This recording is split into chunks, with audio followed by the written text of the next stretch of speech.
Announcing the commencement of the first purge. I want you to change the world, and don't think that this is going to happen peacefully or you can do it alone. We need to kill the rich.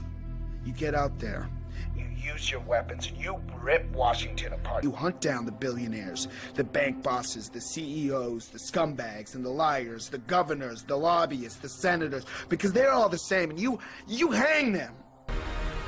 Just remember all the good the purge does.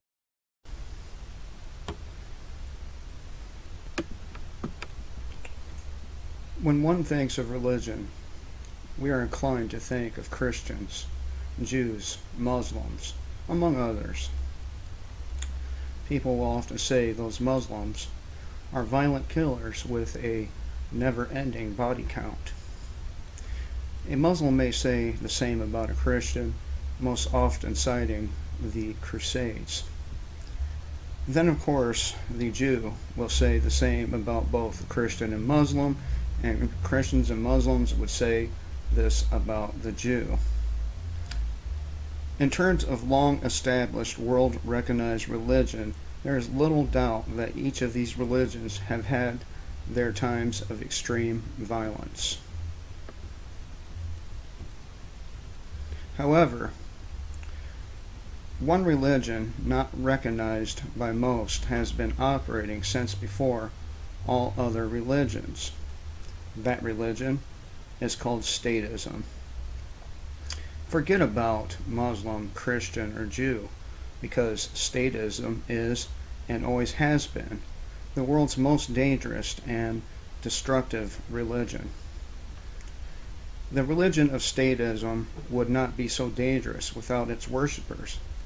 The statists come from all walks of life, and most worship more than one god. The statists may call themselves a Muslim, Christian, or Jew, but they are nowhere near as fanatical about God the Creator as they are God the State. So much for "thou shalt not put any other gods before me." The fanaticism, submission, and obedience without question makes statists the most dangerous people. We'll discuss why statism is the most dangerous religion and statists are the most dangerous people. A statist system, from communism to a welfare state, is based upon unlimited government power and rule by force. Most Americans like to think we don't live under such a system. However, it could be argued that the U.S. is one of the most statist countries in existence. Our current government believes it has a right to kill anyone, anywhere, for any reason it seems fit. If you don't think we live in a state of totalitarianism, I refer you to legislation such as the National Defense Authorization Act, the National Resources Preparedness Act, and the Patriot Act.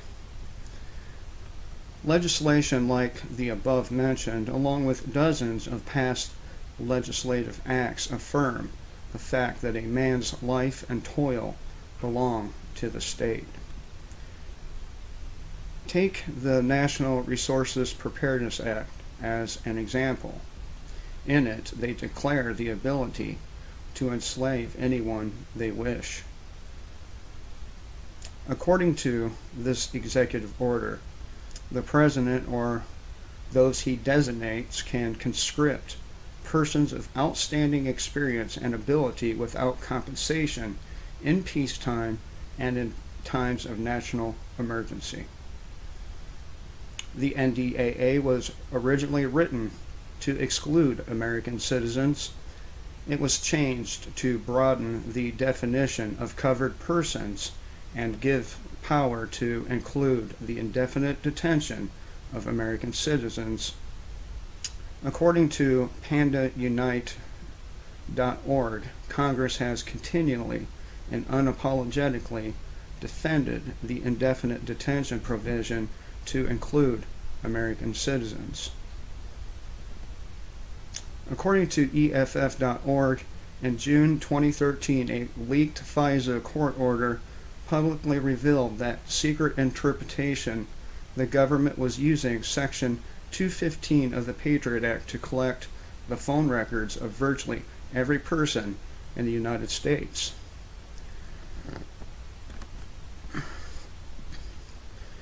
If these three pieces of legislation aren't statist and totalitarian, I don't know what is. Politicians have been writing laws that diminish the natural rights of Americans from the start. It can be seen as a transfer of power from the people to the state with each law passed. Speaking of the people, we can observe in most at least 2 mental illnesses, and some more than 2. It is these mental illnesses that make these individuals susceptible to worshiping authority. We will talk about these mental illnesses in detail in a later video. There is no shortage of studies showing a person's weakness for authority. According to Sigmund Freud, we should never underestimate the power of the need to obey. And later, Stanley Milgram confirmed this in his study on obedience. Other studies show that people don't only obey political authority, they also obey social norms. But most of these social norms come from people who are thought to have authority, such as politicians, celebrities, news anchors, law enforcement, and so on. Milgram's experiment didn't only confirm the need to obey authority, it also confirmed the fact people will kill for authority. What makes statists the most dangerous people is that they need to obey authority, oftentimes even if it means killing another human being. The combination of statist and statism is a deadly mix. The state is willing to direct the statist to act in its behalf in violent ways. We can see this with those who work in law enforcement. And the statist is always happy to follow the orders of the state, even when the orders are morally wrong.